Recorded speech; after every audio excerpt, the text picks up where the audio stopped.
तो जब इस तरह की बात उस बाघ ने सुनी, बाघ ने जब सुनी, इति श्रुत्वा व्याघ्रमारी काचित इयम इति, उस मत्वा व्याघ्रो भयाकुलचित्तो नष्टः, यानी जब बाघ ने ऐसी बात सुनी कि ये महिला बोल रही है कि तुम बाघ को काट कर खाओ, तुम दोनों आपस में झगड़ो मत, आपस में उस बाघ को बांट लो और खाओ। बाघ ने जैसे ये बात सुनी तो उसने सोचा कि ये कोई व्याघ्रमारी है, माने कोई वन की देवी है, और वन की देवी जो बाघों को मारकर खाने वाली है देवी, वो बेचारा बड़ा डर गया एकदम से। और ऐसा सोच करके वो बाघ जो है भयाकुल, अपने भय से व्याकुल होकर डर के मारे वहां से उल्टे पैर भाग पड़ा। और जब वो भागने लगा तो क्या हुआ, निज बुद्ध्या विमुक्ता सा भयाद व्याघ्रस्य भामिनी अन्योपि बुद्धिमान लोके मुच्यते महतो भयात, यानी उसकी अपनी बुद्धि ने काम नहीं किया। जब उसकी अपनी बुद्धि ने साथ छोड़ दिया, उसको डर लगने लगा कि अरे ये तो कोई व्याघ्रमारी है, मैंने सुना है बचपन में मेरी माता कहती थी कि एक कोई दुर्गा जी अष्टभुजी अवतार वाली है जो बाघों की सवारी करती है, हो ना हो ये देवी वही है जो बाघों को भी मारकर उनकी सवारी करती है। भैया भागने में ही भलाई है। और बाघ ने अपनी बुद्धि को छोड़ अपने प्राचीन काल की बात को याद करके और वो भागा। इसी तरह बहुत सारे बुद्धिमान लोग भी होते हैं इस संसार में जो डर के मारे अपना रास्ता छोड़ देते हैं। तो बच्चों कभी भी डर से घबराना नहीं है। ये परीक्षा का डर जैसे आपके जीवन में आया है, इससे भी आपको घबराना बिल्कुल नहीं है, आपको हमेशा आगे बढ़ना है। तो आगे क्या हुआ, भयाकुलम व्याघ्रम दृष्ट्वा कश्चित धूर्तः श्रृगालः हसन्नाः, उस डर के मारे डरे हुए भय से आकुल व्याघ्रम दृष्ट्वा, उस व्याघ्र को बाघ को देख करके कोई एक धूर्त सियार, धूर्तः श्रृगालः, श्रृगालः माने सियार जो धूर्त था, हसन हंसते हुए, आह माने बोला, हंसते हुए क्या बोला, खिल्ली उड़ाते हुए कि भवान कुतः भयात् पलायितः, अरे आप कहां डर से भाग रहे हैं। अब देखिए ये संवाद वाला बात आ गया।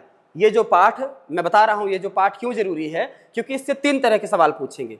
एक तो 2-2 नंबर वाले सवाल आएंगे, ऊपर से कोई गद्यांश वाला सवाल आएगा, तीसरा सवाल आएगा कहा कम प्रति कथयति, किसने किससे कहा। तो यहां पर कौन बोल रहा है, धूर्तः श्रृगालः माने उस धूर्त सियार ने कहा। किससे कहा, तो व्याघ्र से कहा। क्या कहा, भवान कुतः भयात् पलायितः, आप कहां से डर कर भाग रहे हो मालिक, आप तो जंगल के राजा हो, आपको डर कर भागना नहीं चाहिए, आप क्यों डर कर भाग रहे हो। तो व्याघ्र बोलता है गच्छ गच्छ जंबूक। अच्छा ये वाले सवाल किसने किससे कहा में जरूर आएगा, क्योंकि यहां पर दोनों की बातचीत हो रही है, उस बाघ और उस धूर्त सियार की। तो व्याघ्र ने अपना पक्ष रखते हुए कहा गच्छ गच्छ जंबूक त्वमपि कंचित गूढ़ प्रदेशम, तुम भी किसी घने जंगल में जाकर छुप जाओ, क्योंकि बेटा वो बाघों को मारने वाली देवी वन देवी आ चुकी है जंगल में, अब हम लोगों का जीना बड़ा मुश्किल है। यतो व्याघ्रमारीति या शास्त्रे श्रूयते तया अहम हंतुमारब्धः परम ग्रहीत कर जीविते नष्टः शीघ्रम तदग्रतः, कि जो मैंने शास्त्रों में उन बाघों को मारने वाली के बारे में सुना था, आज मैंने अपनी आंखों से उसे देखा है। वो अपने दोनों बच्चों को मेरे सामने मार रही थी कि तुम झगड़ा मत करो, इसलिए हे शियार तुम भी भागो और कहीं घने जंगल में जाकर के छुप जाओ, अपनी जान बचाओ। मैं तो भैया सर पे पैर रख के भागा हूं। श्रृगाल ने कहा व्याघ्र त्वया महत् कौतुकम आवेदितम यन मानुषादपि विभेषी। फिर सियार ने कहा, ये वाली बात पूछा जाएगा किसने कहा, सियार ने कहा। किससे कहा, बाघ से कहा। ये सवाल जरूर आता है।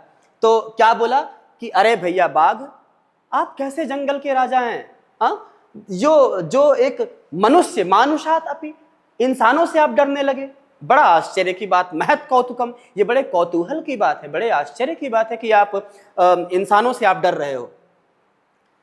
व्याघ्र ने बोला अरे प्रत्यक्षमेव मया सात्म पुत्रैवैकैकशो मामत्तुम कलहायमानौ चपेटया प्रहरन्ति दृष्टा। अरे मैंने अपनी आंखों से देखा है कि वो अपने बच्चों को मार रही है, दोनों बाघों को खाने के लिए। तो जंबुका बोलता है स्वामिन यत्रास्ते साधूरता तत्र गम्यताम, बोले हे मालिक आप मुझे वहीं ले चलो जहां पर वो धूर्त महिला आपको बुद्धू बनाई है, आप मुझे वहां ले चलो, मैं देखना चाहता हूं। तो व्याघ्र ने कहा तब पुनः तत्र गतस्य सा सम्मुखम अपेक्षते यदि तर्हि त्वया अहम हंतव्यः इति। बोले तुम वहां जाना तो चाहते हो सियार, लेकिन अगर तुम वहां से उल्टा भागे तो मैं पहले तुझे मारूंगा, वहीं मार दूंगा।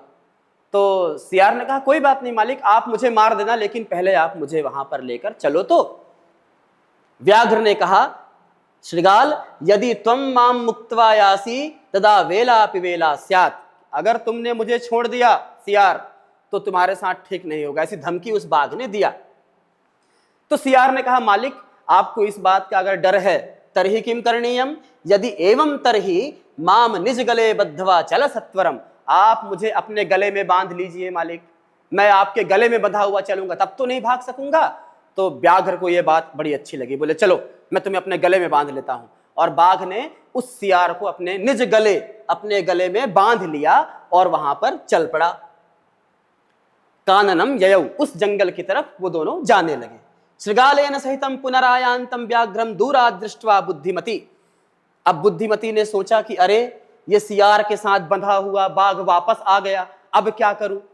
तो उसने तुरंत अपना दिमाग चलाया और क्या बोला, जम्बूक कृत हतोत्साहाद व्याघ्रात् कथम मुच्यताम, बोले ये जम्बू के द्वारा यानी कि उस सियार के द्वारा उकसाए जाने के कारण ही उस सियार ने भरा होगा जरूर, क्योंकि यहां पर लोग बाग थोड़ी सी कान में बात भर दो तो जहर उगलने लगते हैं, तो वैसा ही कुछ हुआ होगा। इस सियार ने उसको उत्साहित किया है और ये बाघ वापस लौट के आया है। अरे इनके गले तो आपस में बंधे हुए हैं। तो उसने तुरंत अपना प्रत्युत्पन्न मति, प्रेजेंस ऑफ माइंड, अपना दिमाग चलाया और क्या किया, उसने कहा रे रे धूर्त त्वया दत्तम मह्यम व्याघ्र त्रयम पुरा विश्वास्याद्यैकमानीय कथम यासि वदाधुना, बोले अरे धूर्त सियार, पीठ पीछे करके बोल रही है दोनों बच्चों से कि धूर्त सियार, मैंने तुम्हें कहा था कि तुम मुझे 3 बाघ लाकर दोगे और अभी तक तुम केवल एक ही बांध कर लाए हो, बाकी के बचे हुए 2 कब दोगे, वद अधुना, इसी वक्त बताओ, नहीं पहले मैं तुम्हारी जान ले लूंगी। तो इतना बात सुनना हुआ ही था, इत्युक्त्वा धाविता तूर्णम व्याघ्रमारी भयंकरा, और उसने नीचे से एक डंडा उठाया और जोर से आवाज करते हुए इस बाघ की तरफ भागी। ये देखना था।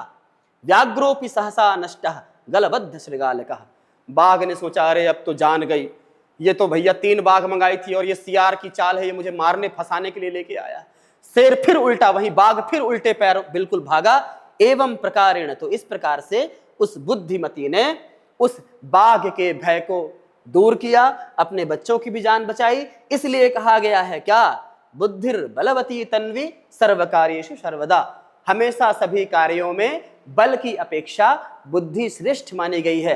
आपको अपने बुद्धि का इस्तेमाल करना चाहिए। आपने वो खरगोश और शेर की कहानी भी सुनी होगी, कैसे खरगोश बुद्धू बनाकर शेर को उस कुएं में कुदा देता है। तो बच्चों इस पाठ से 3 तरह के सवाल मैंने आपको बताए हैं, आएंगे। एक तो जो 2-2 नंबर वाले सवाल में पूछे जाएंगे वो, दूसरा गद्यांश आधारित सवाल पूछे जाएंगे, और तीसरा इसी पाठ में से कह कम प्रतिकथयति, माने किसने किससे कहा वाला सवाल पूछा जाएगा। अब हम प्यारे बच्चों इस पाठ को यहीं पर संपन्न करते हैं। उम्मीद है आपको पाठ पसंद आया होगा। आप अपने सवाल जवाब कमेंट सेक्शन में लिखें। तब तक के लिए बहुत बहुत धन्यवाद। नमस्कार।